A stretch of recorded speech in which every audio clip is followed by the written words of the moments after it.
Ready for some idiots talking about shit? Here is Justin, Tony, Destin, Andy, and maybe upside down Tommy. It's BACC Talk. What's up, everybody? Welcome to a brand new episode of BACC Talk.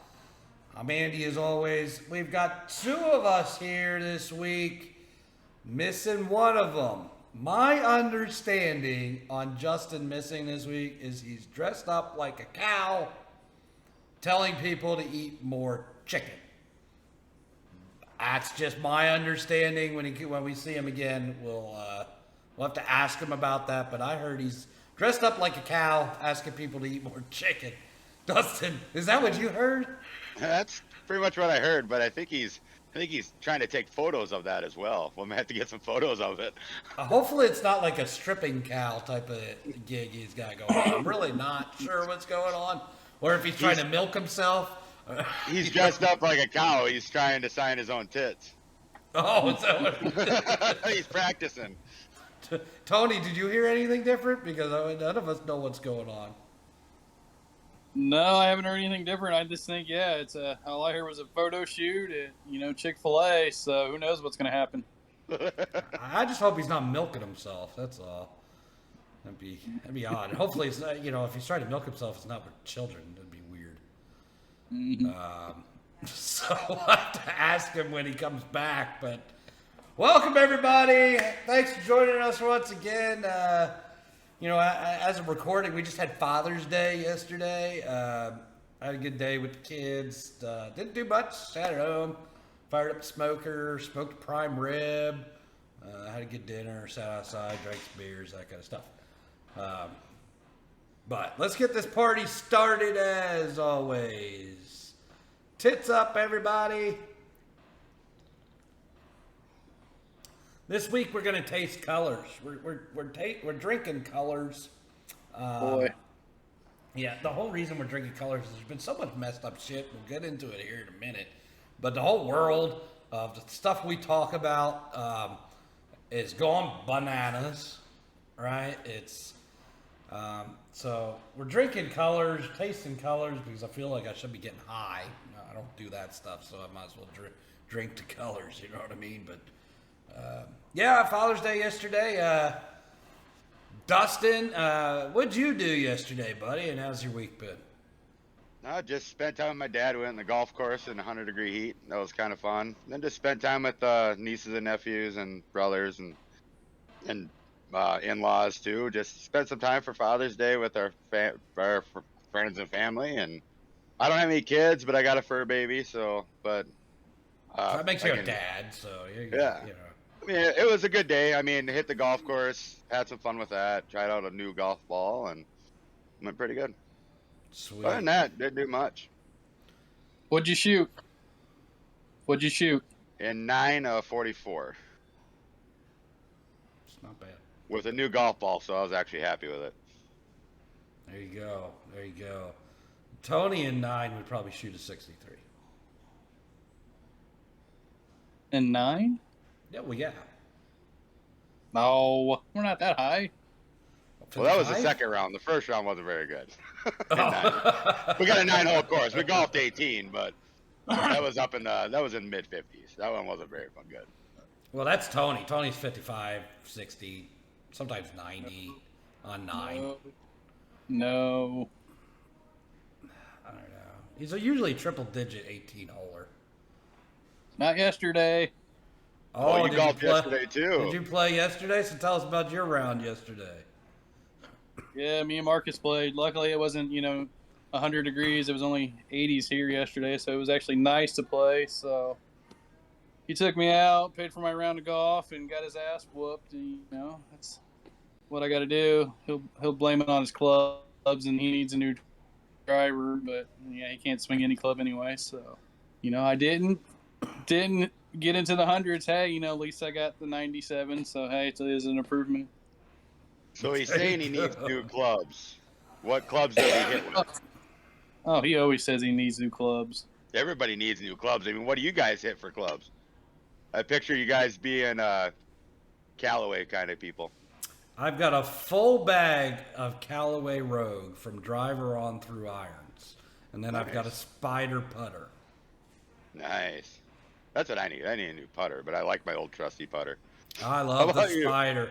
Man, I used to have that, just like the flathead, mallet type That's what mine putter.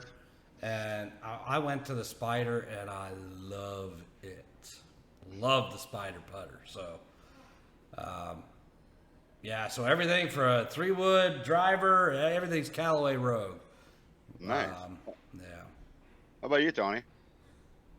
I use Cobra driver and 3-wood, and then I have Titleist irons and a Odyssey putter. I'm a little Nice. mixture.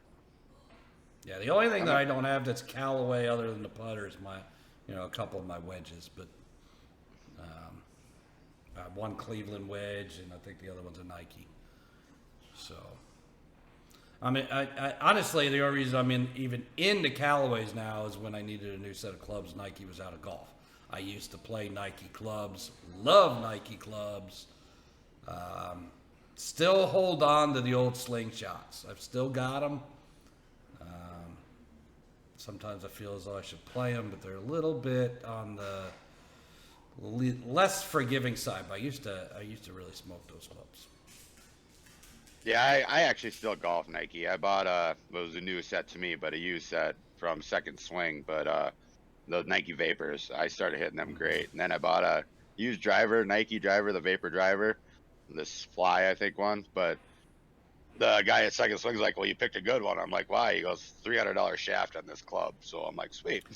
Yeah, that's my old Nike, my old driver. I had I had a Nike. Oh hell, it wasn't the square. Sasquatch, No, the yellow one. No.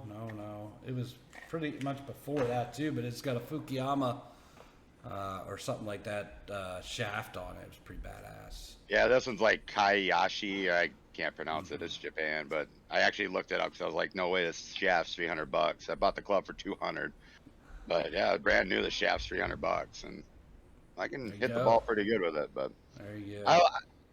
I know eventually I'm gonna have to get away from the Nikes. I just don't know what I'll go to. But to me, it's more of the operator, not the club, doing the work. So if you get used A lot of it is, but the new technology that they're putting into and the way they're weighted, the clubs are now weighted, are really a lot more for us amateurs, a better club, right? Yeah, I upgraded from my Ignites, and then I had the old Sasquatch, the yellow one, and I bought this other driver, and I realized I needed to upgrade the driver for sure. That changed my driving game for good for a while now. Hopefully it stays that way. I don't know if Tony's sleeping or if he's frozen, but it looked like he was No, sleeping. you were frozen for a moment. No, not. We were talking. We were having a conversation. But so, Tony, what else did you do other than play some golf with your kid for Father's Day last week? Did you make your woman call you daddy or anything? No, didn't do anything like that. We had to get a hot water heater replaced, so we did that Friday. That was fun Nice. to deal with. So Yeah, I had show some up maintenance 7 shit. a.m. Friday. We had some maintenance shit we had to do too. I had to put a new solenoid in the Buick Encore this week. That was fun and pretty easy job though, really. I mean, it was 3 snaps and boom, it's out, and 3 snaps, boom, back in. So it was a lot easier than the starter. Oh my God, well, it's funny, the Buick Encore, you open the hood, there ain't much there. It's really a 3-cylinder car. Right. But drives like champ, and the gas is pretty good, and it's got a little pick up and go for a 3-cylinder. I mean, and it's smaller. Got to drive that one around now. I can't drive the GMC around right now because that's a guzzler. It's killing us on the gas because the gas right now, I don't know about you guys, but the gas is absolutely destroying me. For those that don't know out there, I'm a driver for my day job, right? And it just kills me for the amount of gas now. Used to be able to go out and make a good day and come home and I have an awesome week, and now it's almost like I'm putting half of what I'm making into the gas tank. So it's hurting us. What is gas where 525. you guys are? Yeah. Yeah, it hit 525 last week. Did come down a little. I haven't checked it today, but Yeah, about 506, somewhere in that area. 515, some places. Yeah, when I filled up yesterday afternoon, evening, coming back into town, we were at 479. So we're not as bad as you guys, but we're also pretty rural down here in the Rocks and Cows area of our state. no, I mean, I was rolling cash when it was down in the $3 area of gas, and now it's just stupid. $100. GMC's $100 or more to fill it on a 20-gallon tank, and so Adds up pretty quick. yeah. So that's killing us, and so I don't know where this is going. I know nobody's doing us any favors, and anyone that has any type of control over this is doing us no favors. So It got to the point where last Thursday we were going to get ready at our local track, and we got there doing some stuff, and we're all like, "What's that smell?" We could smell gas, and so we thought maybe one of our trucks, we spilled some gas or whatever. We walked around, and somebody actually went underneath one of our push trucks and drilled out the gas tank in it, and took what they could and just left the rest spill on the ground. So wasn't a fun find there, But the way crazy. gas prices is, you got a half tank of gas in there. That's a lot of money. That's right. I mean, it's a joke, of course. You see the TikToks or the Facebook reels out there with the guy walks into the liquor store and he's like, "Hey, I need the special one," or whatever, and he gives him a case of beer. He's like, "No, I need the real special one," and he holds out a sack and it looks like a dime bag, right? And it's got some gas in it. And he's like, "Yeah, I got this one for you." It's so terrible. There's no baby formula on the shelves. I had a job the other day. I actually had to pick up baby formula for somebody. Went into the store, went back to the baby formula. Shelves are half empty, and they have signs on the shelf. For this particular formula, see cashier. No. You got to go buy the fucking formula from the cashier because they're holding it, so people aren't stealing it. They're not what? I mean, it's just stupid. It's actually behind glass cases around our area. You got to find somebody, and that's a headache. They got razor blades. I mean, went and bought razor blades a couple weeks ago. May not look like it, but had to go find somebody to get razor blades. It's like I can't just grab a razor blade off the shelf and go pay for it and walk out the door. This is weird. It's no, because you can't take your razor blade and cut open the fucking packages on other shit and steal the shit. That's why you can't get a razor blade. Yeah, it's very true. I mean, it's sad what world we're living in right now. I mean,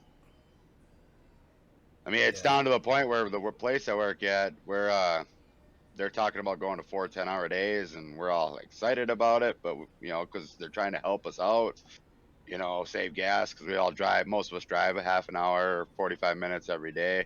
So we're thankful they're trying that. And I mean, they're giving us incentives if we do so well at work, that they're giving away $50 gas gift cards, which may not seem like a lot, but it goes a long ways to help out pay for your gas bills. Well, that's pretty good, because I know a place. Yeah. I know a place that's bringing in a bunch of money. Let's just say this place is bringing in a bunch of money, okay? And they put out a project that cost them a bunch of money. They did a project that cost millions and millions of dollars.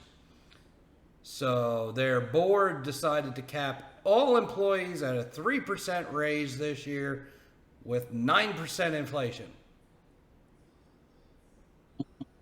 And their reason was because we have to pay for the project. Now, how is that the employee's problem? Right. Yep. They didn't decide to spend the money on the project. But that was their reasoning. We're gonna cap everybody at 3%, and we got 9% inflation, but everybody's getting 3% raise because we have to pay for our project.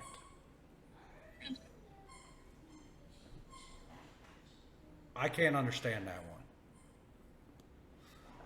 Again, that's why we got to drink colors, because I don't know I don't know what else to do because some of this shit that I hear is absolutely fucking ridiculous. So there's so much going on. I don't know where you guys want to start. We got a ton of stuff to get into. We got emails from.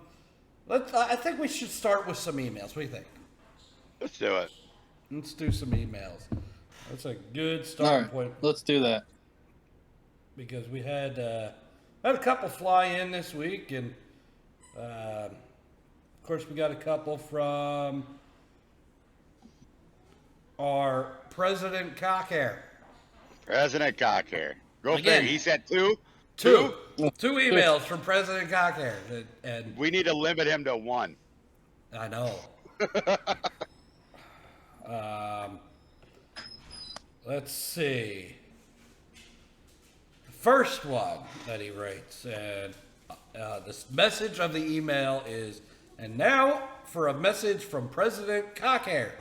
And I don't know, we're going to have to look up in the dictionary because he spells cockhair as one word.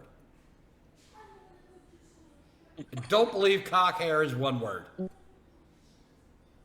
Yeah. Don't think so. I would say cockhair is two words. I played some Scrabble yesterday. I don't think we could have used that word as one word. No. So President Cockhair says, great job on the podcast. Had fun being a special guest. Enjoyed everything you all talked about before I got into the podcast. NASCAR is stupid. If you remember, we talked about NASCAR and how they're becoming really a circus and almost ruining what the original point of racing was, right? So NASCAR is stupid with this stage racing. I miss the old days, just long races with no breaks unless a crash happening and cause a caution. Yes, BACC Talk promoted a wrestling event. It would get booked better than WWE and AEW. I would be in attendance to watch. So, Well, wouldn't he be in a match? we probably put President Cockhair up in a match against Vice President Tickledick. Yeah. I mean, I don't think he'd be in attendance. He'd be in attendance in a way, but he'd be performing. Correct.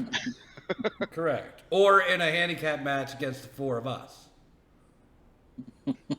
Where we got to take down the president. Got to take down the president. Beat the hell out of Cockhair. Don't really care about politics or who votes, or who votes for who. But no, politics do not belong in sports. If I missed anything, oops, my bad. It was a long podcast. So he agrees. Politics don't belong in sports and entertainment. We talked about that in length last week. How it's not about the particular politics that are being brought up in sports and entertainment. We don't care about any of that. We just don't want any politics on any side, anywhere in our sports and entertainment. Because it's taken away from our break from all that shit. Our release is to, watch a ball game or a football game or whatever and not have to deal with that shit for a couple hours. So he agrees with that and also says it's a long podcast and forgot shit. So let's go to his second email. Well, he said it was kind of a long one. I felt it was one of our shorter ones. Besides, I don't know. Maybe to him it was because he was on there, and when he was on there, it kind of got boring. Yeah, he'd rather watch it. Maybe he'd rather watch that to listen to it. This one has no subject. Oh. No subject on this email. So to add to the wrestling part of the podcast, I agree WWE sucks. I mean, Hell in a Cell pay-per-view and only one Hell in a Cell match. Same with Money in the Bank and Elimination Chamber. I think those match types should be a part of a big pay-per-view. Also agree with Money Guns about the 30-day title defense rule. Wish they would bring that back. Just took my son to see Jurassic World Domination, and I enjoyed it, but can agree with y'all about it messing with the storyline and genetic splicing And all with that being the final email from President Cockhair. Remember, boys, tits up. So he apparently liked the Jurassic movie, which the guys who have seen it here, I have not seen it, probably won't see it, don't like it, didn't like it. We'll get into the wrestling stuff here in a minute. I think there's a lot to touch on that subject, so we will get there. But those are the two emails from President Cockhair. And I got to tell you something about President Cockhair. And I don't know about y'all, but I personally think we might have to think about an impeachment trial. That could be an interesting one. We might have to do an impeachment trial for President Cockhair. I personally am a little disappointed this past week. He gets elected the president of the BACC. Comes on, talks, give him that floor to say whatever he wants. Put me to sleep. But then the podcast comes out. President Cockhair doesn't even share it with the world. Isn't his job to be recruiting? Yeah. That might be Vice President Tickledick too. Oh. Yeah. Now he wasn't Tickledick isn't official yet. No, that's right. We haven't made that official yet. No. But President Cockhair is an official president of the BACC. Yeah, he should help us out and get us out to his followers and all that out in the world of Cockhair. Of Cockhair, his world of Cockhair. Yeah. So I don't know. I mean, I think that needs to start impeachment trial discussion, at least. Well, maybe when he hears this, he's going to go share it out. We might have to see what he does this week. And then we might have to get the ball rolling as the week goes. I mean, if you're going to be the president of the BACC, it's because you are considered the #1 fan of BACC Talk. That you need to be out there, sharing it to the world and telling people they need to listen and getting people involved and recruiting people for the BACC. Not emailing us twice, but sharing it, don't you think? Yeah, he should be building the backpack. We shouldn't have to build the backpack. He should be building it. Right. And the way he builds that is off of listening to the podcast, finding out who's reaching out to us and listening to what they have to say and selecting people off of that, right? Right. Yep. Not us saying, hey, we think this person should be in the backpack. I mean, our decision's final. Yeah. Right? We make the final decision on who's in, who's out. But he should be the one listening and bringing to the chiefs in charge that, this person should be involved. But how does he do that if he doesn't even share it? Yeah. Why don't we don't even have a fan page yet? Come on, President. What the hell? Yeah, where's the fan page? Right? I mean, there's nothing. I mean, he's going to run the president. I'm President Cockhair. I'm Cockhair, blah, blah, blah. But, I mean, is he afraid to tell everybody he's President Cockhair? Uh-huh, yeah. Might be a little afraid. Might be. I mean, his first act will probably be changing the name somehow. Well, you can't do that. It's got to go. It's got to go through. It's got to go through. It's got to go through the House and the Senate first. Yeah, I mean, and this House says no. We might have to have a video. Him pledging his loyalty to. Yeah, should we have him do his oath? We got do we have to come up with an oath of backpackism? A backpackism? Yeah, I solemnly swear I will share weekly and keep my name and promote my name.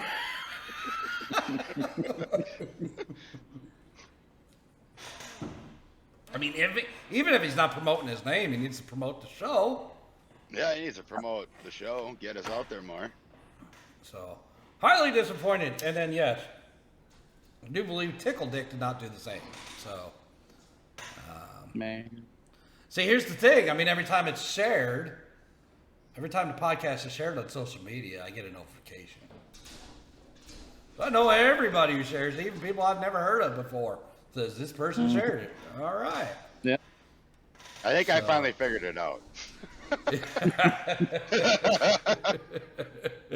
Yeah, Tony just keeps sharing it back to the Facebook page. Well, that's what I was doing too, but I figured it out. I can't do it on my phone. I got to do it on my computer. Make it work better. So I guess we'll table the discussion on the impeachment trial till one we get to talk to the chicken pushing cow since he's not here today, and we'll have to wait and see what President Cockhair does this week with his intentions of being the president of the BACC. Yeah, it's not just a free roll. We didn't put you there just so you had a name up for us to call Right. you. We need you to do something. I've got Prove to more. us that you need to be the president. I've got people I've never heard of that are sharing it. They've never emailed us either. So if you're out there sharing it, make sure you email us so we can get in contact with you. Because if you're sharing it all the time and you enjoy the show, you might just be on the backpack. And then if we have an impeachment trial, you may be able to, run for the presidency. So You might become President Ballhair. You never know. correct. We might have to find some different names for these different people, but Yeah, I'm not sure why they all so far have to do with penises. So, because they're all guys, we got to get some women involved in this. oh well, that's true. That's true. So anyway, that's Brad or President Cockhair's emails, and also why I'm a little bit disappointed in Mr. Cockhair. So So you got your challenge now, Cockhair. Show us why you belong at president. right? Might be hell, the shortest term of president ever. We Well, got back. comments. We got comments that roll in, and ratings that roll in, and all this other stuff. I don't think Cockhair's doing any of it. Oh, man. Just because he had to listen to the show twice and send us 2 emails. Well, he's got his challenge now. Let's see what happens over the next week, and next time we record this, we'll That's see what right. happens. Because after last week, he reached out to me and said, I want to be on the show more. Well, shit, now you got to earn it. We're watching you. Technology's amazing. We got another email from Janelle. And this subject from Janelle, episode 8 responses. I would enjoy seeing you guys put on a wrestling show. Probably be more interesting than what is on TV right now. And I agree. We have talked about this before. I think the minds that we have here that watch pro wrestling can put on a better show than what they're giving us right now. And we're going to get into that in a minute. But thanks, Janelle. Appreciate that because it's definitely something on my mind. And we may have some announcements on that here in the coming weeks. So stay tuned on that, and we'll see where we get to it. Also, Janelle goes on to say, I agree with the group. I do not think politics belong in sports. It's ruining the sporting events that we all love to watch. I know several people who have quit watching sports or going to sporting events because of the politics. And again, I mentioned that people stopped watching whatever, football or basketball or whatever, and I did not. My point behind that is I'm not supporting the person. that's bringing politics in to my arena in the sports. I am supporting the team, and that is whether that is Philadelphia Flyers, Phillies, Indianapolis Colts, whatever it may be. I'm supporting that jersey, that insignia, and I'll always remember that these people ain't going to be on my team forever. So I'm not, other than Kirk Cousins. Kirk Cousins is the only one that I'm supporting as a player, and that just goes back to Bleeding Green from Michigan State. So, but that goes back to, like you said, Bleeding Green at Michigan State. Your alma mater and all that, and you knew him. I mean, yeah, it's all for it. I mean, that's right. Yeah, bleeding the colors of your teams, your tasting colors, or whatever colors you're drinking today. Yes. I bleed purple. Bled purple my whole life. I'm gonna go ahead and see if I can taste some green right now. No, you might have had some Indianapolis blue in there. Yeah, that tasted like victory. Yeah.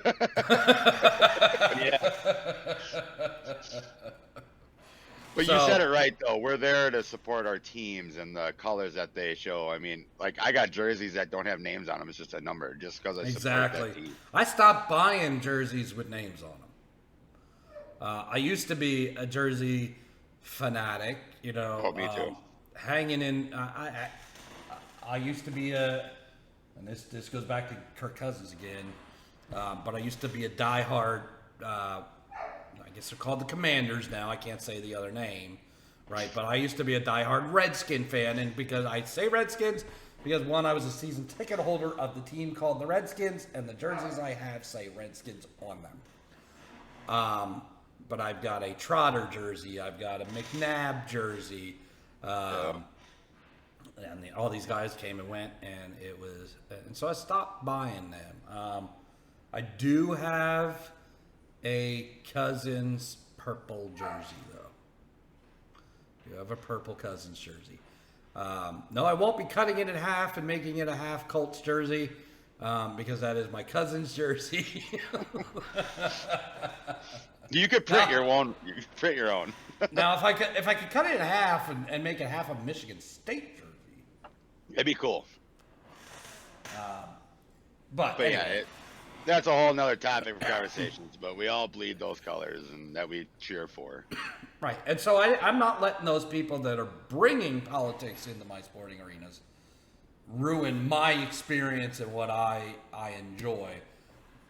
But I don't enjoy seeing it or hearing broadcasters talk about it or whatever during a sporting event, because I am there to get away from the horse shit that's going on sometimes. Escape reality. Yeah. Janelle brings up a couple topics for us too. We may have to think about these down the line, but or we can discuss a few of them now. I think more of them are really geared towards Justin, so it may be good for the cowboy when he gets here next time. But do you have a favorite actor, actress that you like and you have to watch every movie they are in? I'm gonna have to say no, because I don't know any of their names or what movies they're in. So again, not a topic for me, but a good topic. And also, is there any movies you have watched that you regret and never will watch again or don't recommend? And I'm going to have to say The Batman. I regret the hours it took me to watch that movie, because I had to keep stopping it because it was so terrible. And probably 24 hours of my life that'll never get back, because that's... So, with that, though, when they make the next one, are you going to watch it? No! Unless you guys force me to, because we're going to talk about it. No, absolutely not. It's fucking terrible. So everybody out there who hasn't seen The Batman, don't fucking waste your time. It'll take you days to watch it.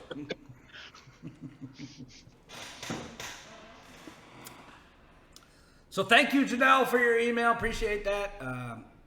Keep it going. Keep it going. Keep hitting us up.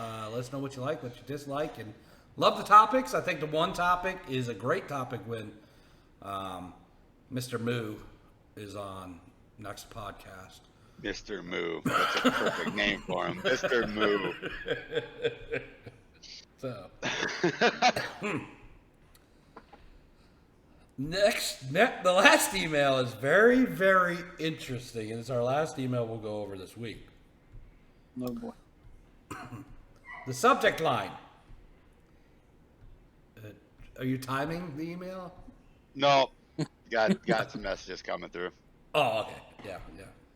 That's Tommy, who should be here when we got a missing guy, but he's firing messages off.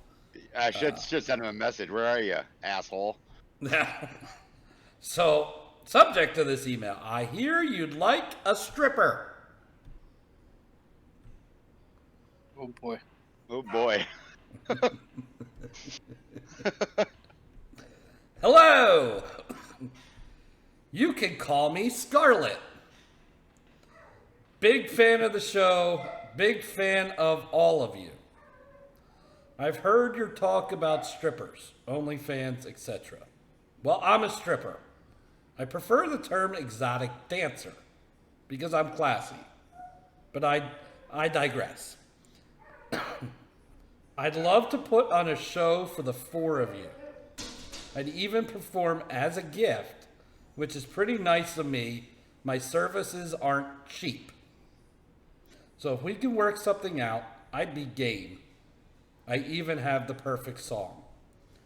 Let me know. Kisses. Scarlett. I do agree with her. We should call them exotic dancers because that's what they are. You know, we kind of stripper words kind of out of there, but. Well, I mean, what consists of, what's the difference between a stripper and an exotic dancer? It's more of a classy term. It's more growing up this way, you know. Like Well, what's as time's exotic? I mean, gone. they have exotic birds, and those exotic birds typically come from the rainforest. So does this mean she's a rainforest dancer? We don't know until we see this. But it sounds like we're going to have a stripper on the show. So is this going to be for Tony's bachelor party on the show? Oh. Well, when's that? Where are we having it? We need to have Tony's bachelor party on We the do. show. I mean, we got to have one with us. I mean, when's the wedding date? Or don't you have one set yet? No, it's January 25th. So we got time. Well, we might have to throw a bachelor party for Tony on the show. We're going to have a bachelor party for Tony on the show. But I think we need, you know, if somebody's willing to do this now. We need to get this set up. Oh, yeah. So I think we say there's three of us, which means there can't be a tie. We might as well go ahead and vote now if we're going to have a stripper on the show. And I vote absolutely 100% yes. Heck yeah. Let's do it. Tony? Might not be video appropriate for YouTube. We might have to work that out or move the video. We'll figure something out. Tony?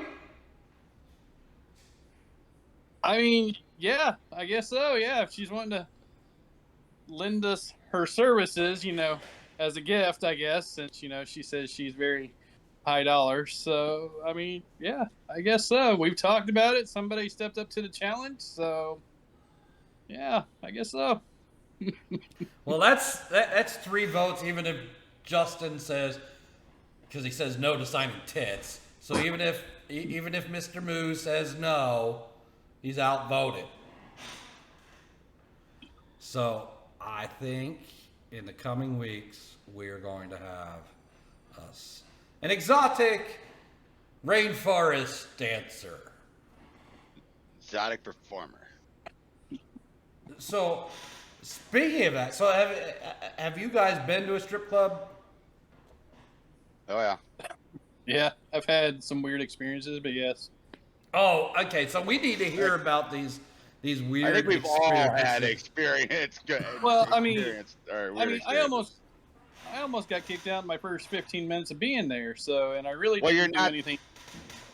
Go ahead, Tony. Sorry, I didn't mean to. I mean, I didn't do anything technically bad, I didn't know what I was doing. I'm sitting there at the table. The girl on stage, waves me over.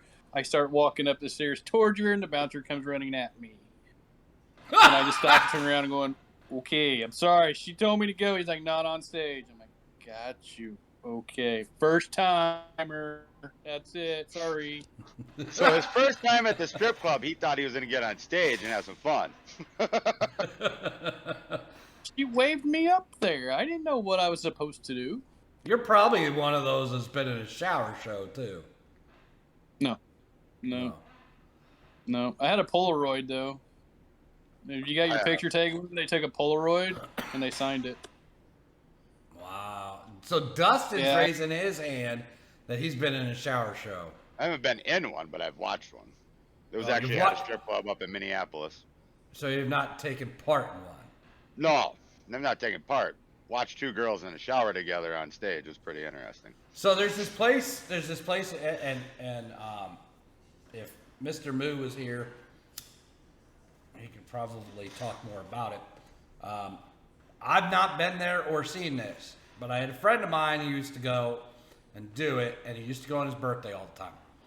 Because if it's your birthday or your bachelor party, whatever, there's a shower show, and they do bring you up on stage.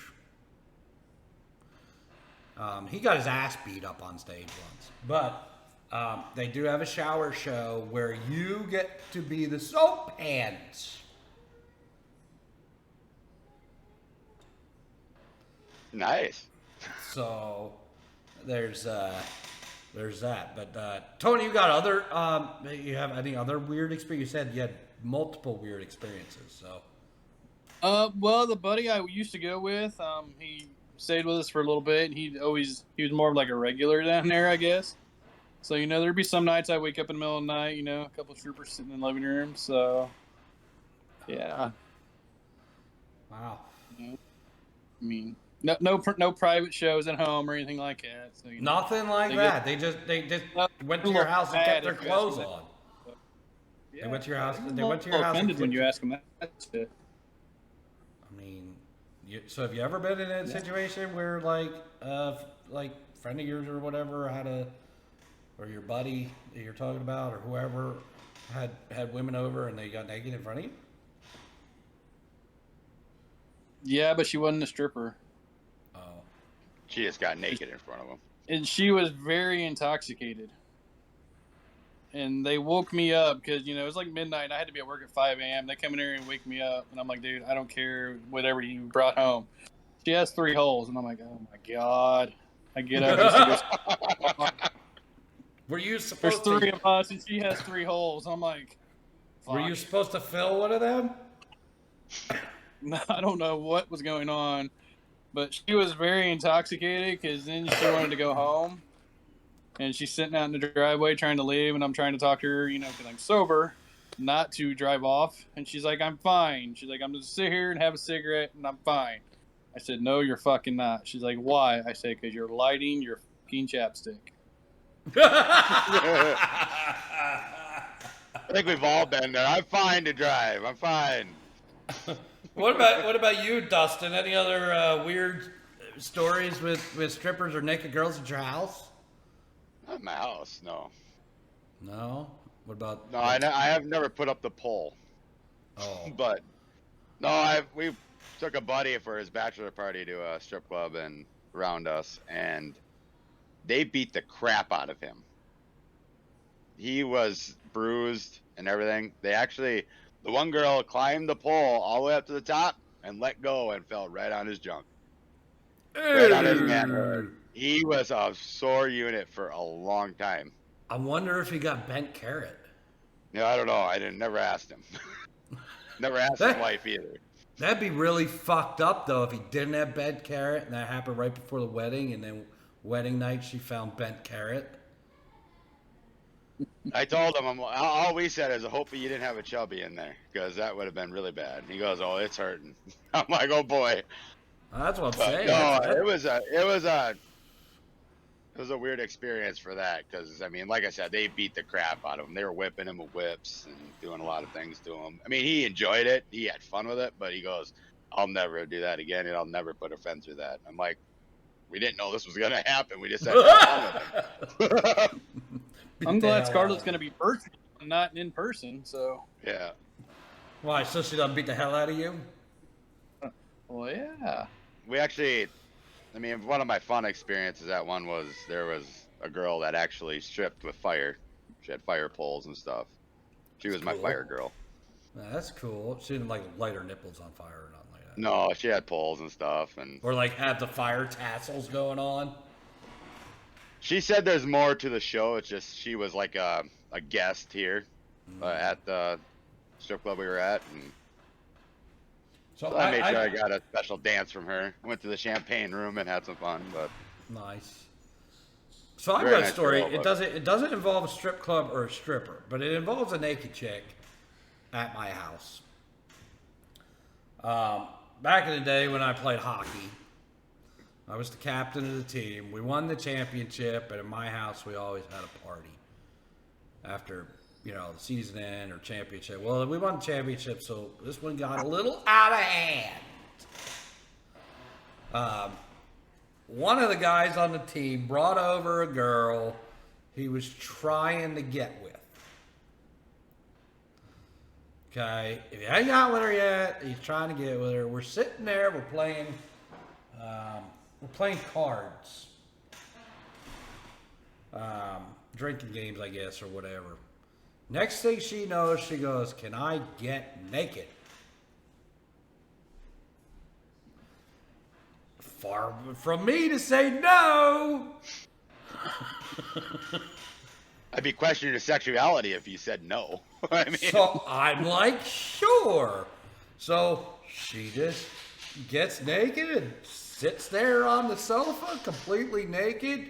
She had her clit pierced, showing everybody that. The party did get a little further out of hand. I can tell you, the team name in a joking sense, personal joke, so to speak. Team name became Team Orgy. There were multiple things and multiple people in the bathroom at the same time. And now this naked chick that was on my sofa was also in the bathroom with two guys. Two guys at the same time in the bathroom, and I will tell you, neither one of them was the guy that brought her. that's usually how that stuff works out. She was naked in there, taking it and doing a little sucky at the same time. May have been in there with who's now my wife at the same time, and the guy that's getting the BJ. Okay, the lights were off, but everybody knew what was going on. The guy who's getting the BJ goes, or no, the guy that's fucking her. The guy that's fucking her goes, "I can hear her sucking your dick."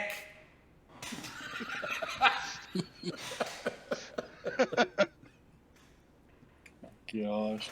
So, my hockey team, which our name was Venom, because we were, whatever, that was our team name, Venom. Our personal team name was Team Orgy after that night. And the poor guy that brought her sat on my recliner playing Xbox while all this was going on.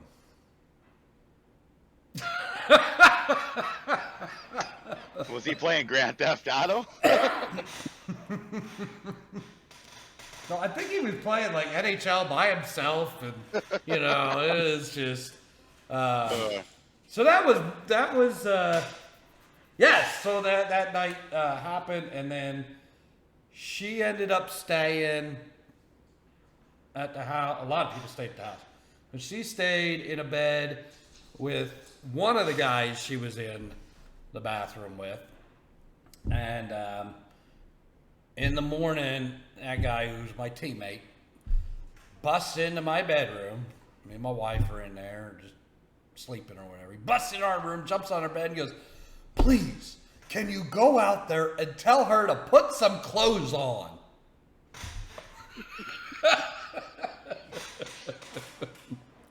Still have no clothes on in the morning, so Look what that's they my were doing. You didn't need clothes on. yeah that's my my story, and Pretty good. for those of you who don't know, this is pretty much how a hockey team will operate. So we're teammates on the rink and teammates in the bedroom.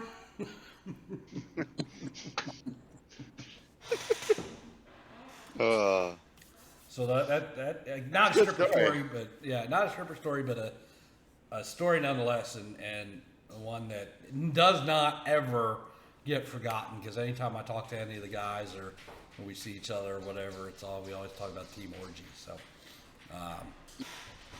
It's always a good memory, right? yes, that's one of them that'll never be forgotten for sure. But that kind of brings me to another thought that I've had, and I don't know, and maybe you guys know or don't know, and maybe we'll have to talk to this exotic dancer about this when we have her on. But these girls that just like to get naked or whatever, all these OnlyFans pages, right? I've never been on the site, but from what I understand, OnlyFans is you set up a profile, you can put whatever you want on there, nude pictures, whatever, videos, and to see it, if you want to see it, you have to subscribe to their page, usually somewhere around $5 a month. So it costs you $5 a month to see somebody stripping or fucking or whatever. It blows my mind that these things exist, because there's free porn everywhere anymore. When I was growing up, to see porn, you had to watch the squiggly TV and hope you saw a nipple. But now it's Or like, turn on Cinemax. yeah, now it's like. Now it's like, there's free porn everywhere, right? YouPorn, RedTube, I don't know, but like. Well, obviously you know them. You're naming off a bunch of sites. I mean, come on. I didn't know if it was RedTube or Red something. I've heard one called Red something, but and I've heard of YouPorn, right? So why would I pay a subscription to see one girl do whatever she's doing versus just going on one of these free porn sites and seeing whatever I want for as long as I want and not pay a dime? I have no idea. Never I been don't on OnlyFans myself. I mean, I never have. I mean, I've heard of it. I think everybody has heard of it. But, I mean, some people have ways to spend their money that, other people don't. I mean. But even if let's say there's 4 girls you're on there, you're like, oh, I like these 4 girls or whatever, right? Like, what? That's $20 a month or whatever it costs. Yep. To see 4 girls' titties. First of all, there's some Twitter accounts that, these girls are just showing their tits all the time. So if you just want to see pictures of tits, you can go to Twitter. But, like, if you want to, I guess they put up a video of them doing whatever, but, like, why would I pay if there's 4 hot girls to do it, and, like, when I could just go and spank off to a free fucking porn site? Does anybody understand why somebody would pay for this? The only thing I can understand why somebody would pay for it is that if they get specially made videos for them, whatever. But Yeah. in my head, that's how it would work. But like I said, I've never been on it. I don't know if that's how that works. I So don't I've know if heard you there could say, is. hey, I I'm have gonna heard that. subscribe to Sally Mae and be like, hey, I want to see you do this with your, dildo, whatever. So I don't know. have heard of that, right? I've heard of that because I had this discussion with my wife before bringing it up on the podcast. I said this could be one of our topics because I don't understand it, right? She goes, well, there's interaction. You can interact with the person, and I'm like, well, okay, but $5 a month to fucking get a text message or a video for you when, I mean, like if you go on somebody's private show. you go on some of these porn sites, right? They have live girls, some of them. Yeah, cams or whatever. Yeah. Yeah, so you can go into those, and then, I guess you could pay for a private show there too. Yeah, you can say, hey, I want to go private. Here's $20, and you go private for 5 minutes, 10 minutes. Mm-hmm. Then they do what you want or something. So again, why am I paying a subscription fee when I could do the same shit on a free porn site? I don't get it. Anybody get it? Tony, I know you were trying to say something here, but what you got, Tony? Stop freezing. I think there's, there might be some celebrities out there that, kind of have an OnlyFans. So that might be why some guys, go to their pages because, there's something you can't see on a porn site. So yes, I have seen that aspect of it. There are certain celebrities. I think one of them is the girl from the sideline. One of the sideline reporters in the NFL on one of the channels has an OnlyFans. But here's the other thing. I've listened to other radio shows, podcasts, whatever. I've heard girls talk about their OnlyFans and said, well, I don't really put up anything I don't put on Twitter.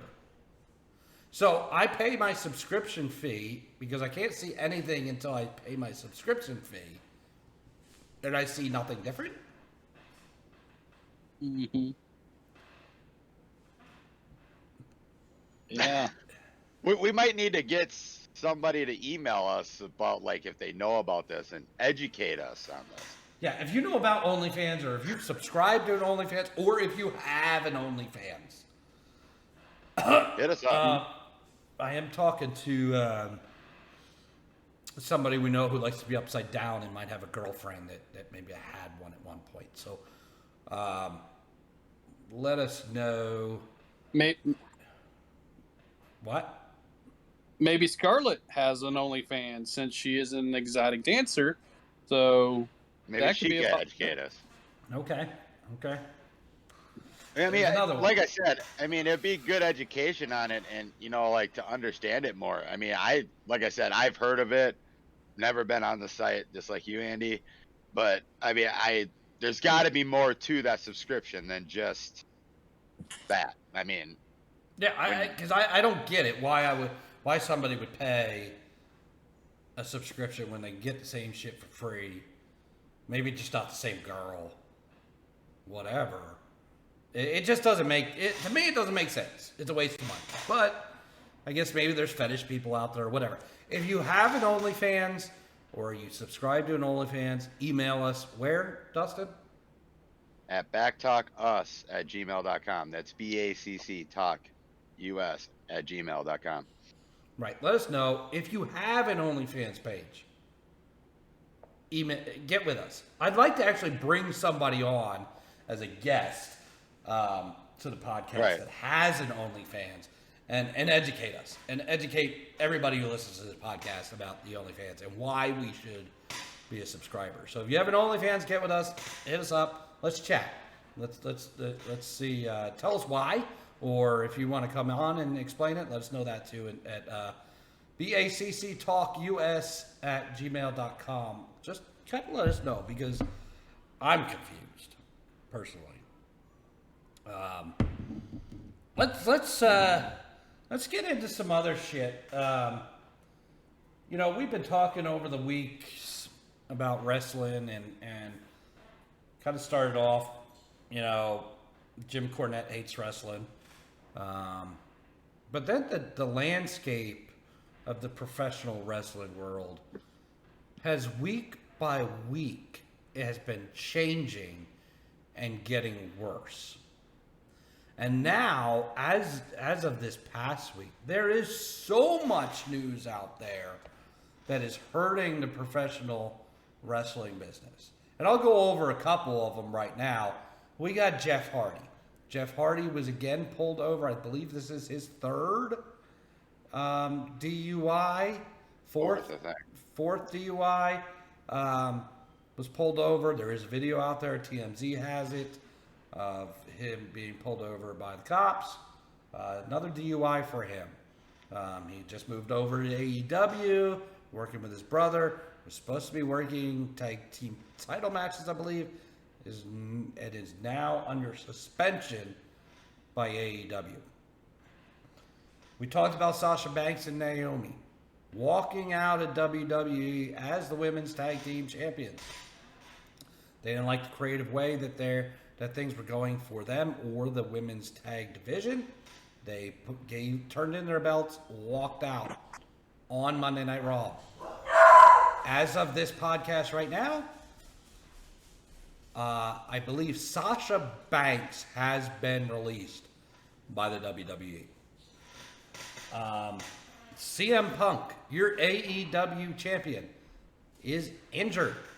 And he is injured before possibly one of the biggest pay-per-views that AEW is going to put on. And that is Forbidden Door, which is AEW and New Japan working a pay-per-view together. So you do not have the CM Punk, the world title holder, against the title holder of New Japan, or their best wrestler, which is, I forget his name, Kobayashi? That's right. So he is working Jon Moxley now. Vince McMahon, it has come out, this is alleged information. It has come out that he has paid hush money up to $3 million to a woman who was an employee as a paralegal to the WWE. Has paid up to $3 million hush money for an affair he was having with her. Apparently, John Laurinaitis has also been named as somebody who's paid hush money. There is an internal investigation going on at WWE. And for those who don't know, WWE is a publicly held company. You can buy stock in WWE. Yep. Vince McMahon is currently out temporarily as the WWE CEO and chairman of the board. Stephanie McMahon has stepped in. His daughter has stepped in as the temporary CEO and chairman of the board. And now this comes just weeks after she stepped away as a personal leave of absence, so to speak, from what was her current role as the chief brand officer. The world of professional wrestling is falling apart. Dustin, what do we make of all of this going on? It's hard to say. I mean, it's with all this going on, it's almost like the rest of the world. We're falling apart. You know, everything's going haywire. But with that, I mean, was Stephanie leave was a setup for this? You know, like, hey, I got to be out of this. Let's set up, get everybody in her places for her, so she can step up. You know, how long has this been going on? We don't know that. We probably never will, unless it all comes out, which some point, one way or another, it will. You know, seeing all these injuries happen in AEW and WWE. I mean, you got Cody Rhodes out for at least 9 months with his pec. You know, I mean, there's going to be some fans that get turned away from it. I mean, in my opinion, and they're just not going to come back. I mean, I'll admit I watch some pay-per-views now, but I don't watch the weekly shows like I used to. I watch highlights and stuff, like watch Brock Lesnar come back, and challenge Roman Reigns because it was supposed to be Roman Reigns versus Randy Orton at SummerSlam. That was all going to go down, but with Randy being hurt now, now we get to see Brock Roman part 90. I mean, and Roman never defends the title. So, I mean, there's a lot going on, and I think like the whole Sasha thing, I think everything else going on is taking away the spotlight from her, what she was trying to do. And now she's released, so we got the 60 days for her, more than likely to show up at AEW in 60 days, I think is the law or the rules. So, I mean, good for her making a stand in that aspect. I mean, if you have a stand in something, make it worth your while. I mean, she's a good performer, good person. I don't think she's gonna suffer from this by any means. I mean, I think she's got a lot of fan support behind her. But this Vince McMahon thing, I mean, not saying it's the death of WWE, but it could be. I mean, with more and more stuff of it comes out, some people may look at it differently than others. Yeah, it's wild. Tony, what are you thinking about all this? You've been a lifelong wrestling fan as well. Yeah, I mean, the whole Vince thing is, it's a little ridiculous. Yeah, you got to step down, but he is still part of the company. He is still behind the creative ideas, and everything else that goes on with shows. So he's still in that role. I mean, yeah, you would think that if you're doing something that bad, you need to step away from everything altogether, get out of the spotlight. Because look, this comes out, and then what's he do? He goes on SmackDown. I didn't get to watch it, but right at the beginning of the show, Vince McMahon's coming out to address everything. Which was horseshit. He just came out, and this is what he said. I don't know if you saw the video on it. I did not watch SmackDown, but I did watch the video of Vince. All he did is he came out and he said, "Welcome to SmackDown," and he said, "Those 4 words that you see at the beginning of the shows are all important to us, right? And it's then, now, forever." And he says, "and together." And he walks out. That's all he said. Wow. Okay. Then I'm glad I didn't watch that. So, yeah, he's just trying to hide his face and say, hey, we're still in this together, trying to make everybody feel good. But, yeah, if he did it, yeah, he just needs to go away. I don't know if Stephanie's going to do any better. Her and, Triple H standing there side by side at the top. I mean, the company could just start to see the finally falling down because, we've always talked about, what happened when Vince gone, who's taking over, and where's it going. So here's the question on that. Let's focus on Vince for a moment. We'll get to the other parts, right, here in a minute. But let's focus on the Vince situation. Yes, Stephanie took a leave of absence. It was never very clear on why. She took all the news that came out, there was never a clear reason as to why she took a leave of absence from her then position as Chief Brand Officer. Okay? It was never clear.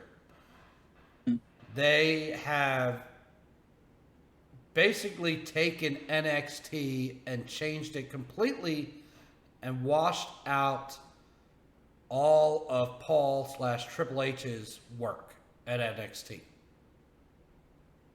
Okay? Now Stephanie steps into this role. If shit should go down badly for Vince, and remember, I stressed, publicly held company. This is not a private company where you can wash something like this under the rug even after stuff comes out. And as a private company, they wouldn't have to disclose any findings. As a public company, they are going to have to answer to the shareholders. Okay? You have to let them know what's going on. You have to have a finalization on this investigation. There's a third party they've hired to do it as well. Okay? Outside party.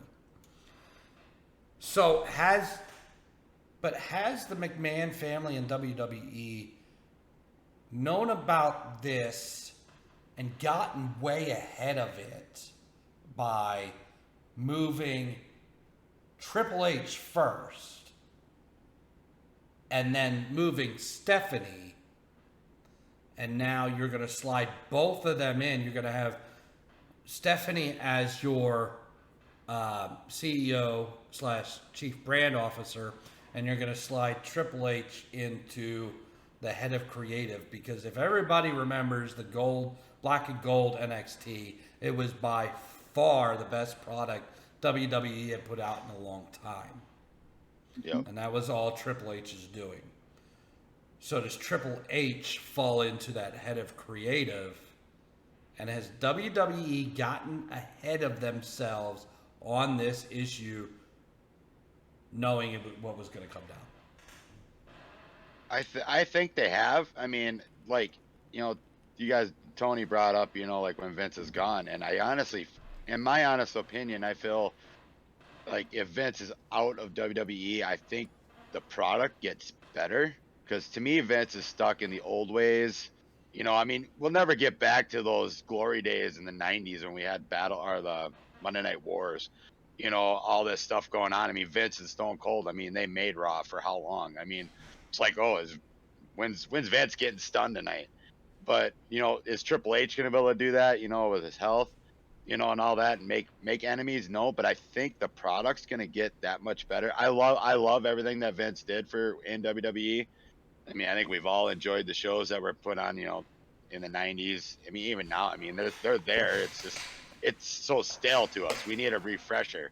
We see it in NASCAR, we see it in NFL, any sport. When you start getting these new players or these new people, new commissioners, new stuff gets brought up, new stuff gets put in. And, that's how I look at AEW right now. It's fresh, it's new, it's new ideas. And I think that's what needs to happen in WWE to get them back to their style, which Stephanie and Triple H, I think they've been held back on what they can do. So who knows what could happen when this. But was that a purposefully done thing, held back, because they knew one day Vince is not going to be there. Yep. But then with everything that is going on now, you start to think that they know about this well ahead of time and position themselves to continue forward.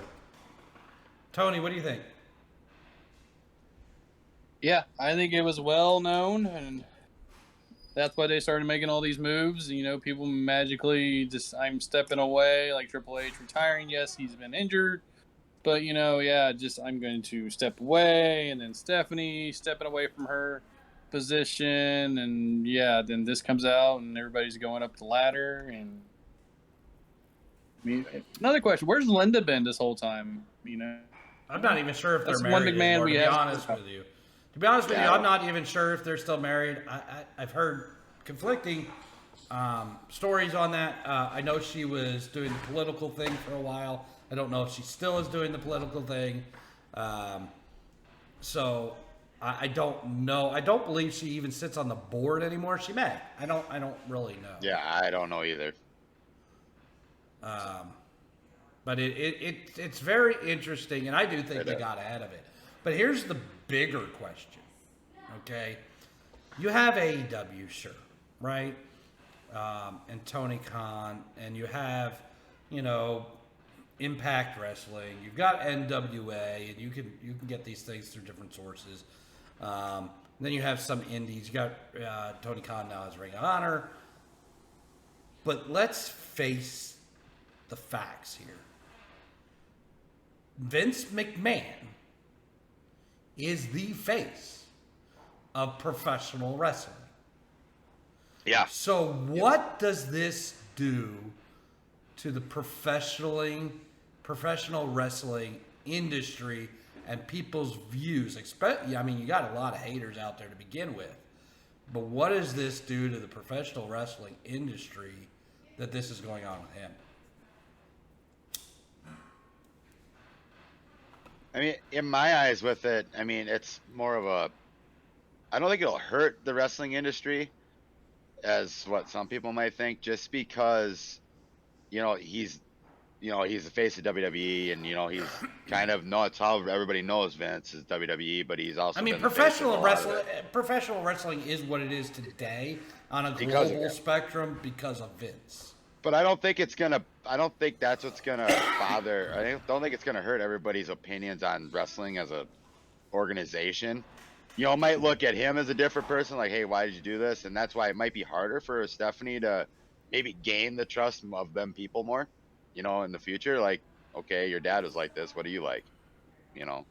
I mean, I think Tony, we've what do you? all known way Vince has been over the years. I mean,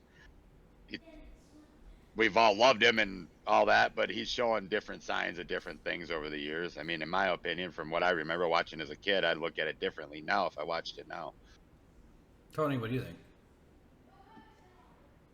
I don't think it's going to impact like the total whole wrestling. I mean, yeah, it's going to affect more WWE. You're just going to have some of the fan base just jumping off ship, going more towards your AEW, more towards your indies, and yeah. But, So, I mean, here's my thoughts, right? Because you had the Dark Side of the Rings that came out, or it still come out, right? But you got some bad ones. The whole plane ride from hell pretty much destroyed Ric Flair and showed a side of Ric Flair and the wrestling world, a different side of these people. Okay, now you've got you had WWE when they let go Mickey James, sent her stuff to her in a garbage bag. Right, you've got the Sasha Banks ordeal.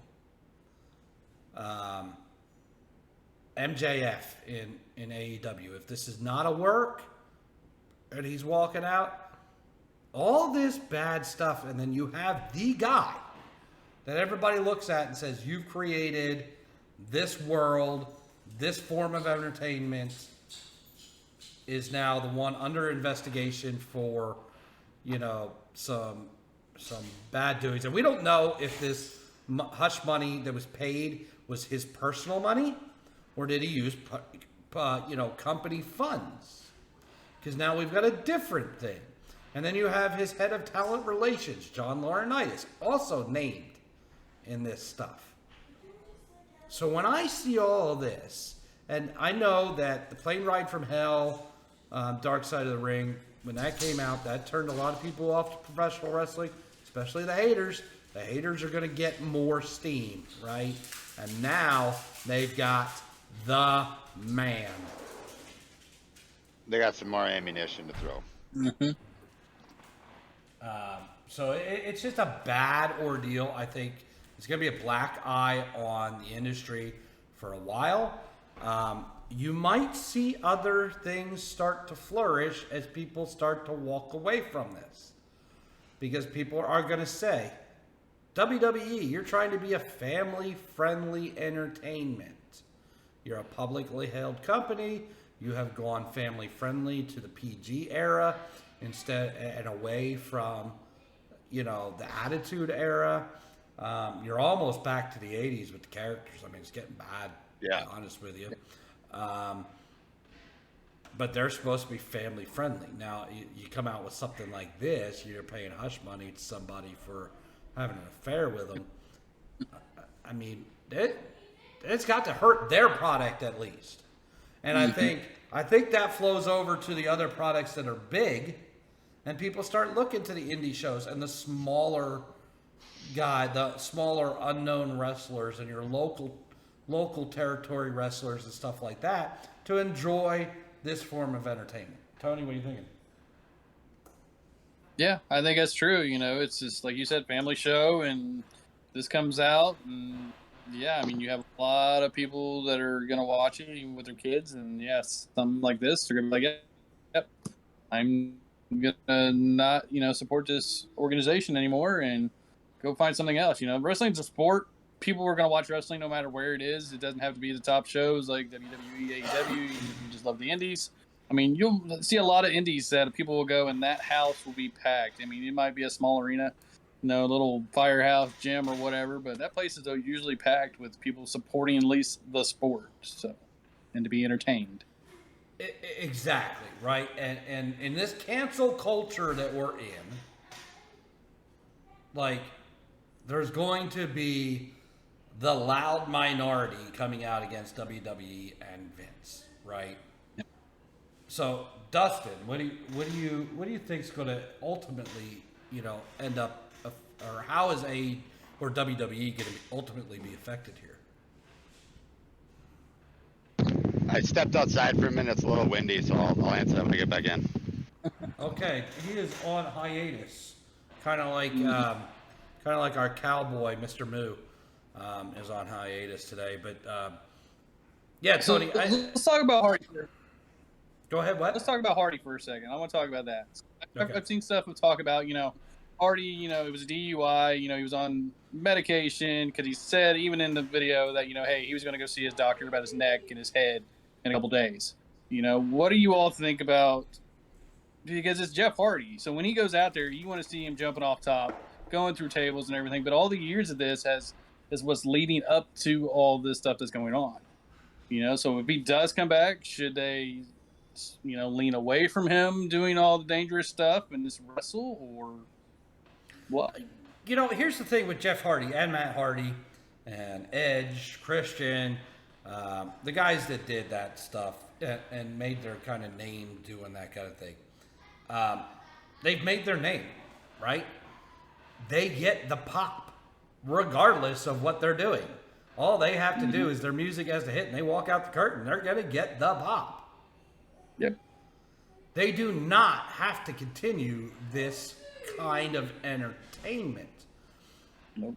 Most of them are talented enough to put on a wrestling match. And it doesn't have to be a dangerous wrestling match. And some of your best wrestling matches are not the ones that have this stuff.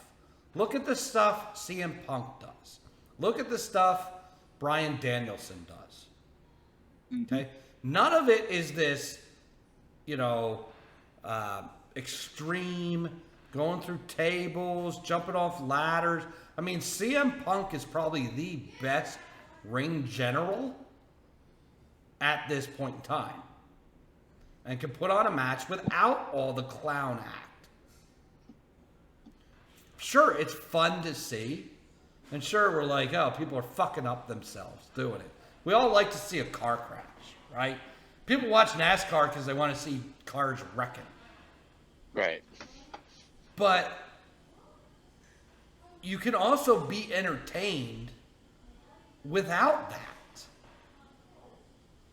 Like some of these, the greatest matches of all times do not involve ladders and chairs and tables. Now, some of them do. Everybody's going to remember Mick Foley going off the cage or off the Hell in the Cell, right? Off the cell, yeah. Everybody's going to remember Shawn and Razor first ladder match, right? Everybody's going to remember that stuff.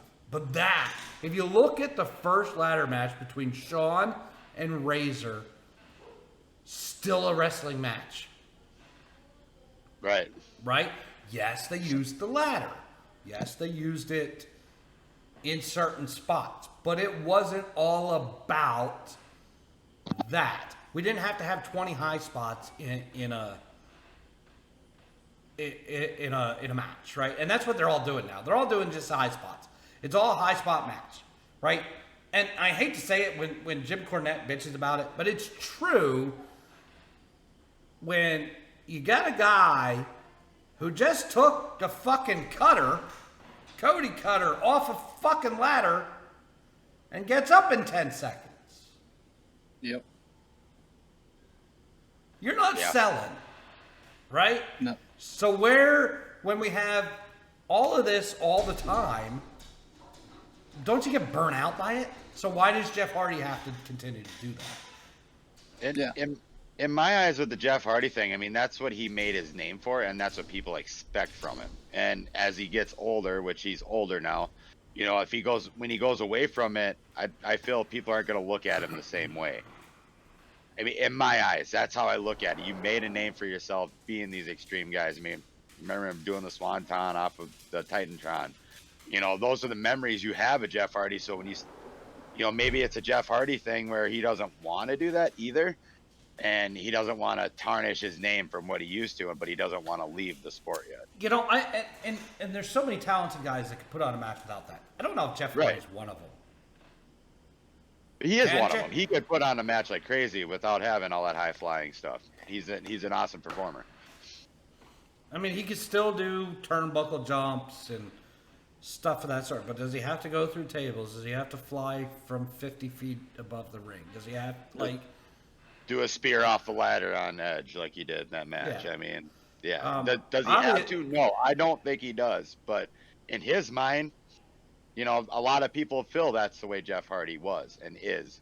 You know, so once he starts doing these little, they're staying on the ground and, you know, not taking the high risk, whatever you want to call it, people might look at him differently and his career might get tarnished. In my eyes, it wouldn't, but I could see people thinking that. But I can tell you, I think most people at this point with Jeff Hardy, after yet another DUI, okay, would much rather see a healthy, sober Jeff Hardy than see him jumping off of ladders, going out drinking, driving, and killing somebody. 110% agree. I agree with that. I mean, it kind of goes back to the NFL. You know, you go into the NFL with all this, you know, look at the concussion stuff that all came out over the years, and now they got concussion protocols and all that. You know, protecting your investments is how I guess I should say would be the way to do it. You know, I mean, it's awesome to see these awesome acts, but we're not at one little. I mean, when you start looking at some of these moves that, you know, Jeff Hardy has done over the years, or any of these high flyers, you know, I look at him falling out Titantron, 1 microsecond of a twist or centimeter of a twist, you know, like Shane jumping off the top of a cell on his own. Yeah. I don't know. And me personally, I don't think I could have got, even if it was part of the script, I don't think I could have ever have dropped off that cell. You know, and so you talk about that, right? And then you watch AEW, and AEW always has to have, and they're making us numb to it. And I think that's why I'm becoming against it now, because they always have to have a match where somebody's going through a table, somebody's jumping off a ladder, somebody's doing something. They this used to be specialty shit, right? Yep. You would only see it. This is where you would see it. You would see it in a lead up in the pay-per-view, after a pay-per-view, right after a pay-per-view, the first show before the build to TLC. TLC. Yep. That's the truth. Yeah. You would never see it before that. No. Could we you use saw more of your it? random matches, but Could we do more of it? Sure. Did we always expect the Dudleys to get the tables? Yes. yeah. But we didn't expect the Dudleys to get the tables every single night, every single week. Mm-hmm. You know, this was ECW, right? But ECW was something completely different. Completely different. And really introduced us all to this hardcore style wrestling. But when you see it all the time now, It gets old. and then you start to see all the injuries we have in professional wrestling now, is that not what's contributing to all the injuries? Yeah, exactly. Yep, it is. You know, and then we wonder why we get in this stale time of the year. You know, and you know, we always look at, you know, you get right after SummerSlam or right before SummerSlam, or after WrestleMania to SummerSlam to Royal Rumble. That little mix in there, that little timeline, that's when you see a lot of the top names take their breaks. Yeah. Just because they got to let their, and it's those high flyers, those people that are taking the beating. You know, every wrestler takes a bump all the time. I mean, that's why they got receipts. I mean, that's why, you know, you hear some of these older wrestlers talk about, well, I gave this guy a receipt because he did me wrong for this move, so I'm going to make him wrong, but that's a receipt. I'm receiving, you know, giving it back. But it comes down to the point where would I rather see Jeff Hardy be healthy? Yeah. Or, you know, like I look at some of the younger guys. Do I want to see these guys on a weekly basis? Yeah. Do I want to see them like come around our area, like the little area I live in? There's really no Raw and SmackDown. It's just a live show. Do I want to see them come to a live show so I can see a wrestler perform, or watch my niece and nephews that love wrestling want to be able to see that person? Yeah. You know, but if they keep taking bumps on the bigger shows, the pay-per-views or Raw and SmackDown or Dynamite or all the other shows that AEW has, you will never see them on these non-televised shows. Right. Man, it's not as exciting at those non-televised shows, but because if they have a title up for grabs, you know it's not going to change hands.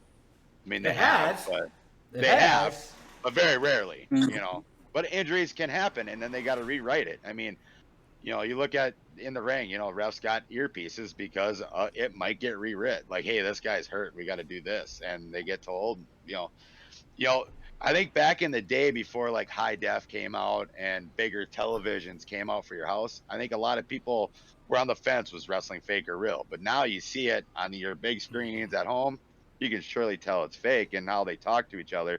I'll never forget when WWE went to the high def, the 1080. They brought out their new screen stage and all that, and you could actually hear, if you had a decent surround sound, you could actually hear the wrestlers talking back and forth. Yes. A lot of people didn't realize that's what happened in a ring. Me as a kid, I didn't care. I was like, stun McMahon, throw McFoley off the cage or the cell. I mean, watch Foley pulling his hair out, doing all that stuff. It's like, hey, this is real. You're a kid, you're in train. You get older and you go to a real show, and it's like in person, it's like, wow, this is nuts.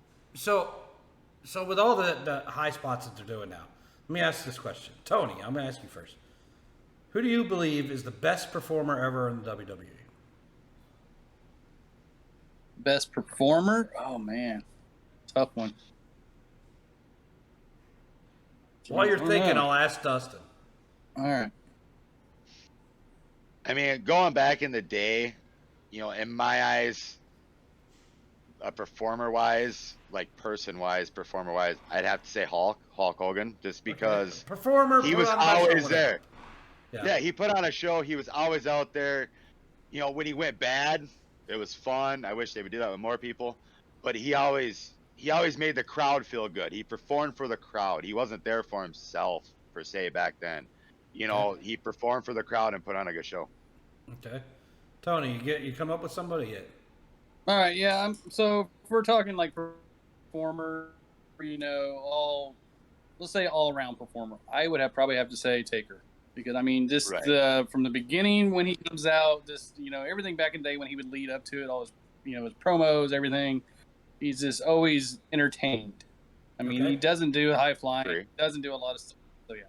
Okay, so both of you guys have great examples of what I'm going to go into here.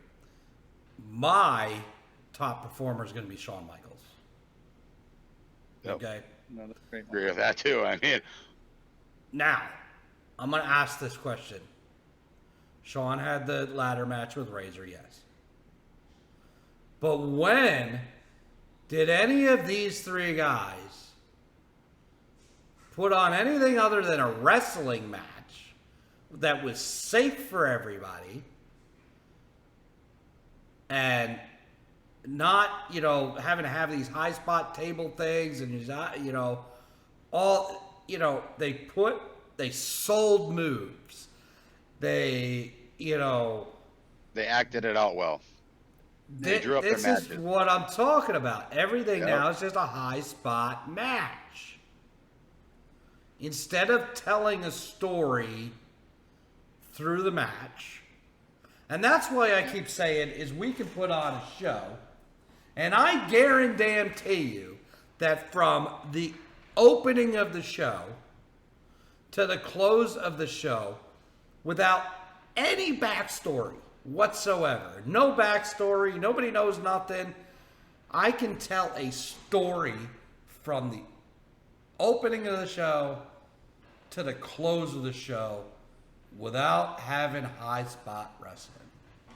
Yeah, you don't need it. You don't.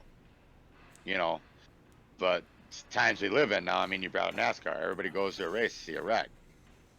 But do I want to see two bodies crippled on the floor? No. But you can do that. You can tell a story and have it look like a fight without putting somebody through a table every other match. Well, and the thing is with that too, have they ran out of ideas for it and they don't want to rebrand everything? I mean, Cody Rhodes. You don't have the story anymore.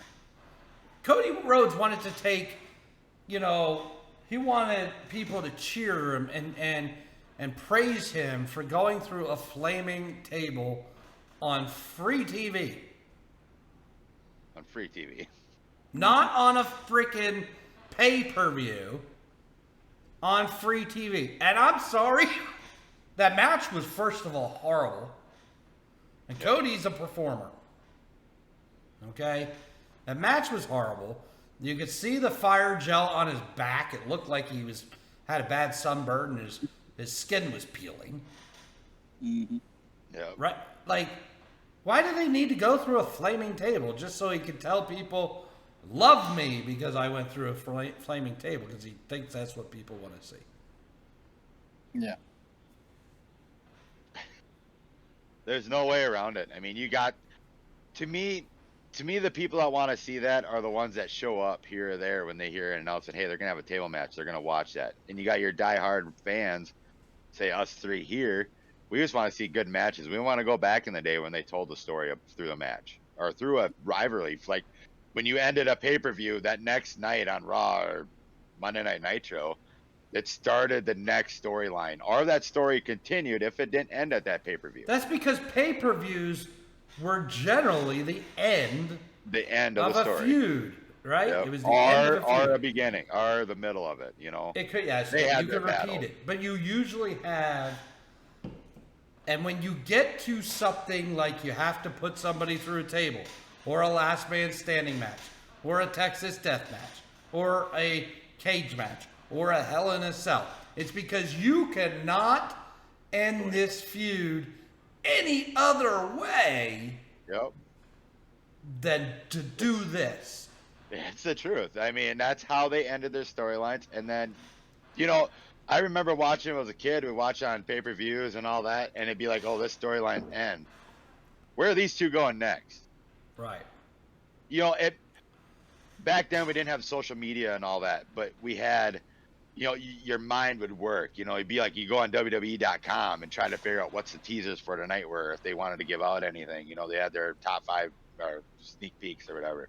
But you just didn't know who any of these guys were going to go wrestle next or get in a feud with next. It was amazing. Now you have all these spoilers coming out every day. But that's what I'm saying. If you going have on these next. high spot matches, Texas death matches for no reason, and They don't make. you They're know, not special anymore. table match, guys going through tables for no reason. That's supposed to end a feud. It is. It's what these things were derived for. Yep. So that's why I'm saying between everything that's going on now, Sasha Banks and Naomi dropping their stuff and leaving, you know, all the injuries that are going on, the stuff with Vince McMahon, there is just the state of pro wrestling right now on a national level is in trouble. It is. But I got a good piece of news that I haven't mentioned yet. And it is out of the national stage of pro wrestling. Paige has left WWE. Now, Yep. everybody knows she entered WWE at the age of 19. There's been a movie made about her. Great worker. Got injured very young. Ended her in-ring career. However, she has come out and said, I'm now not done in the ring. Yep. And as a top female performer, and one that started, really was the one that started this women's revolution, really. Because if you look back at the initial part of her career, when she was on NXT, she won the NXT belt on Monday Night, or on a WWE program. I'm not going to say Monday Night Raw because I can't remember, but it wasn't on an NXT program. It was on a WWE program. She won the NXT title. If I'm wrong, somebody let me know. But I'm 99% sure I'm correct about this. Then she started this revolution where women's wrestling mattered. How excited are you guys to see Paige possibly back in the ring? And maybe, now looking at the recent news, in a feud in AEW With Sasha. with Sasha Banks. I think it'd be amazing. I enjoyed Paige when she came in. I mean, I remember when AJ Lee's like, "Oh, there nobody can beat me," and she shows up on Raw, goes down and beats her, and act all surprised and all that. Maybe that's what it was. Did she win was it Monday Night She Raw won against the AJ Divas. that her She first won the night Divas. showing up? Yeah. Yeah, she won the Divas title against AJ. The Monday night after WrestleMania, I think. Yeah. I think it was after WrestleMania. You know, because AJ was saying that, oh, no one can beat me. I've run through everybody. And, you know, me as a fan, I'm sitting here like, well, who would be coming back or who's going to debut? You know, you get your mind going, and then you hear Paige. It's like, okay, it makes sense. I mean, he brought up her movie. I mean, the story of that, I mean, of her life with that movie was phenomenal. I mean, she's a phenomenal actress, performer, however you want to put it, how she is, you know, superstar. You know, it was sad that her career got taken short. I mean, you look at Daniel Bryan was the same way, and all of a sudden he could wrestle again, tried WWE again, and it wasn't for him. She tried to come back, and it wasn't for her. Maybe it wasn't for her. So maybe she finished out her contract. Now she's gonna go venture out, and I'm hoping she goes to AEW and performs well. And with the Sasha Banks going there, maybe they come there together, and who knows what happens. The book is wide open. It's the blank slate. Absolutely. I mean, you know, and you need superstars like this, but the superstars that we're looking at are injured. You need these type of people to come on and put on what we call a wrestling match. Yep. I personally am excited as hell because I remember when I first saw her wrestle, I said, this girl can go. Yeah. And it wasn't high spot wrestling. And when you start thinking about that, you know, we had this whole discussion about high spot wrestling. High spot wrestling started with everybody having to dive through the ropes or dive over the ropes. Every fucking match you watch now has somebody diving through the ropes or over the ropes. Why and see the other guys catching them. Yep. That's the dumbest fucking move I've seen in wrestling. Mm-hmm. It was cool when it started, but now it's gotten stale over time. You know, that's why I think some of these wrestlers that come out with something new, that's why they're getting named. You know, that's why us fans are naming them like, hey, remember when this guy did this and now everybody's doing it? You know, I mean. Tony, what do you think? Like, are you excited about Paige? Well, yeah, everybody's excited about Paige. You can't be not excited about Paige coming back. It's been many years since that injury's happened. I mean, yeah, she, you know, did the whole I'm a general manager thing for a while, and now she's just out of the spotlight, behind the scenes, and yeah, I mean, just like everybody else we've talked about that had the injury, said they would never wrestle again, came back. So yeah, I mean, it's great. If she leaves and goes to AEW and, you know, Sasha Banks is there and that rivalry starts, then that's going to be huge. It'd be huge. You know, could you just imagine Paige coming out on AEW television saying, I started the women's revolution in wrestling. And while she's out there cutting that promo, Sasha Banks shows up saying, but I am women's wrestling. Yeah. It'd be cool. Fans will go crazy. I mean, that storyline. That is what they can tell. They can tell a story through this because it is a story, right? Yeah. Paige started women's wrestling, and Sasha Banks is probably one of the top performers right now in women's wrestling. Yep. But would she be where she is or have the opportunity that she has if it wasn't for Paige? Nope. No, because she was there with Paige when, you know, the injury happened. So, yeah. You know, Paige is paving your way to get there, and the injury happened between them two, so. Absolutely. I mean, look at all them girls. Look at, like, when Bayley and Sasha and Charlotte all got brought up. It was all for that feud with Paige. Yeah. And the Bellas, if I remember right. Wasn't there 4 and 4? Or did they do a Survivor Series match over it or something? I don't remember how they did it, but I remember Stephanie being out there announcing Charlotte, Bayley, and... Wouldn't that be some shit? Wouldn't that be some shit? If there's already talks of Charlotte walking because her husband's over at AEW. Yep. Okay. So what See the if, whole women's revolution of WWE what going to if, AEW. what if Paige is out there cutting the promo that she started the women's revolution? Sasha Banks comes out and says, well, she is now the top wrestler in women's wrestling. And behind her come the Bella twins, who are not under contract by anybody right now. No.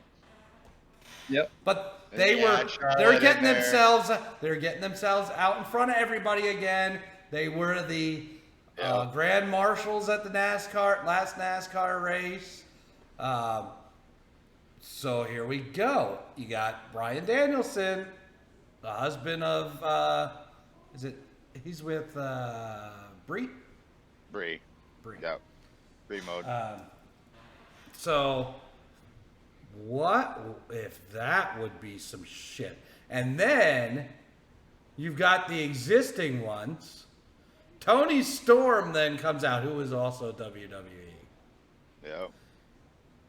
Then Thunder Rosa, the AEW Women's Champion, comes out and says, it doesn't matter about all y'all, because I'm the fucking champ. So with that, say this happens. Say you get, a whole wrestling or the women's revolution there. Who's the first one that gets a title shot?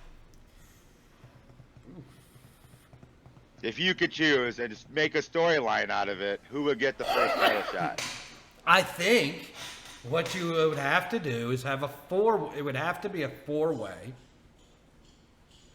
between Thunder Rosa, Paige, Sasha Banks, and Charlotte Flair. And if somehow Bayley could get out of her fucking contract now too, like, You could have a fatal 8-way or Elite 8. I think it'd be amazing. I mean, women's wrestling has gone so far. I think we've all can, say that from what we used to watch back in the day. How many times did we see Lita and, the same girls fight over and over again, or wrestle, I shouldn't say fight, to what it's become. There's a reason they've been main events, because the guys can't keep up. They can't. They're trailblazing the whole sector of wrestling. They're doing amazing work. It's almost like we're starting back over, but women are doing it. Like the men are like, what do we do now? We got to try to get on top. If you look at, what was it, Sasha and Charlotte being in the Hell in the Cell, the first women's Hell in the Cell match. Mm-hmm. Is that right? Yep. They had. They did a lot. Charlotte and Sasha together. They were the first for a lot of things. Then main eventing WrestleMania with that triple threat match, wasn't it? A few years back. Yep. Amazing work is what they're doing. It's not gimmick anymore. They're not a gimmick match. They're not the match to go get your. It's not bra and pizza panties popcorn. anymore. No, it's not gimmicks anymore. It's not. No more bra and panty match. matches. Although if they want to go to the extreme, like all the guys have gone to the extreme in AEW now, it all has to be, high spot matches. Women can go back to bra and panty matches. I'm okay with that. Well, I think we all would, and hear King say, "Puppies, puppies." Go back to those days, yeah. But that would be a gimmick match. You always knew around Christmas time you'd have Santa's Little Helper match, and they all come out dressed in their slutty Santa outfits. Did I care? No, but that's not what women wrestling is anymore. Or come out in their underwear and have a fucking pillow fight. They're actually superstars now, and to me, they're more entertaining to watch. Not because they're female, but they're different move sets and all that, and maybe women work work together better than men. I don't know. Yeah, it's been fun, and so the state of wrestling is up in the air. I think we may have some news here in the coming weeks about a BACC Talk event. Still would love to put it on. Still want to know if you guys think we should do it. Got a couple of people saying we should. Do you want to see us kick the shit out of cock hair? We'll do it. 4-on-1 handicap match. Right. He better start making his cabinet, because it could be us against the cabinet. It very well could be. Although he may be impeached. He may be impeached yet.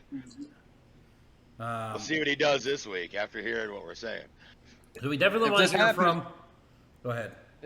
If this happens, I call the people's elbow. So let us know what you guys think about all the stuff we talked about. We covered a lot of shit today, right? Strippers and OnlyFans. We need to know about this OnlyFans stuff. Let us know about OnlyFans and strippers and OnlyFans versus free porn. All this wrestling talk. We had a ton of wrestling talk. Let us know what you think about that. Tony, how are they going to do that? I think they can email us at backtalkus@gmail.com. You can also email us at BACC BACC talkus@gmail.com and let us know if we should impeach President Cockhair, Yes. because I'm on the vote right now to impeach President Cockhair. We'll see what comes up in the following week here, but might have to tell President Cockhair he's no longer president. He's just a cockhair. Again, we're missing Mr. Moo today. He's out milking himself at the Chick-fil-A. I Like I hope you don't said, have he's butter hanging out. he's probably practicing signing his own tits. Who knows? Reach out to us. Let us know. We want to hear from you guys. Gotta hear from you guys. That's what makes this show wonderful, right? We got a stripper upcoming. How about that? Scarlet. Hell yeah, we're gonna have a stripper on here. You're not gonna want to miss that episode. I guarantee it. We'll have to figure that one out, but the guarantee you don't want to miss the stripper episode. Share this with your friends. Let them know. Check out Back Talk on anywhere you get your podcast. Also on YouTube at BACC Sports. Dustin, last words, buddy. No, I hope everyone had a good Father's Day. Well, this past weekend. Let us know what's going on out in your world. We want to learn more about you guys as well. You guys are learning about us. Let's have some fun. Just stay safe. I mean, and be friendly to each other. I guess there's really not much else to say other than that. Tony. All right, so we're sitting here talking about you all out there listening to us. So I want to know something. I want to know how far we're reaching. I want to know what state you're in. I want to see how far we are spreading across the country. So just send us an email, say, hey, I'm from this state, comment, ask a question, do something. We want to hear from you guys. So that's how I want to hear from you guys. I want to know where everybody's at. So reach out at backtalkus@gmail.com and let us know. Good deal. That's all I've got. Great idea. Yeah, it's a great idea. If he would just fucking ask me, I'd tell him. We get all the stats. We can tell you what Well, you didn't need to say that. We want to hear from. We want to get emails and have some fun with us. Being like, oh, I'm from Texas. Oh, I've been there. Yeah. That was Yeah, on that's your cool. street. Yeah, let us know. Let us know where you're from. We encourage everybody, share this on your social media, right? Share Back Talk on your social media. Let your friends know that you listen to this, you enjoy listening to this, it's fun. You could be a lot fucking better than President Cockhair if you do. So, I think Scarlett's. We'll make a nicer name for you. Yeah, if you share it, we decide to, impeach President Cockhair, and you become the president, we'll get a better name than President Cockhair for you, I promise. So President Cockhair, know you're listening. You got a job to do. Better fucking impress me this week. We'll have to see, because you burned me once. Shame on me. Burned me twice. You're fucking out of here. And so are we, guys. Everybody have a great week. Thanks for joining us. And tits up.